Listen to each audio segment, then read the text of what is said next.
Piero Gasperini è soddisfatto per la prestazione dei suoi uomini o è rammaricato per non aver vinto questa partita?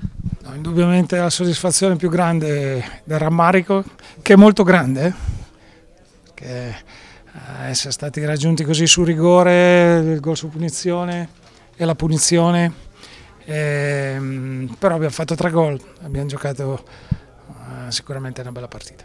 Si aspettava una partita così, venire a Torino e fare 3 gol, un 3-3 che insomma è un pareggio spettacolo. Sì, fare 3 gol alla Juve non è facile. Prima della partita di Napoli aveva fatto 8 partite senza prendere gol, no? Però noi stiamo attaccando bene e quando attacchi bene non prendi contropiede, il contropiede li prendi quando attacchi male e adesso è il momento che stiamo attaccando bene. Con un attaccante, Lookman, che ha fatto 3 doppiette nell'arco di 8 giorni, 2 assist.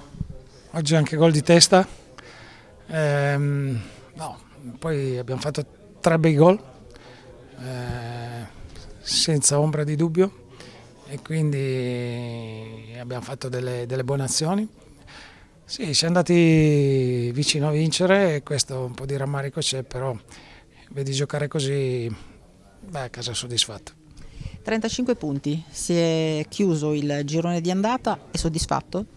Sì, molto, tantissimo, tantissimo, perché è vero che c'è stato un momento che non sono venuti i risultati, però c'è stato anche un momento iniziale dove abbiamo fatto tantissimi risultati.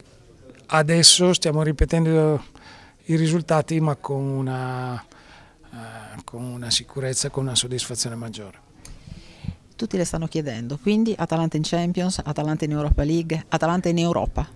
Non può vincere lo scudetto, peccato, ma noi non abbiamo mai rinunciato, non si è mai tirato indietro, mai nessuno, non abbiamo bisogno di continuamente tutti i giorni di dire noi siamo i più forti del campionato, siamo in quinti, siamo in sesti, siamo in terzi, quella roba lì la lasciamo dire a chi ha dei dubbi.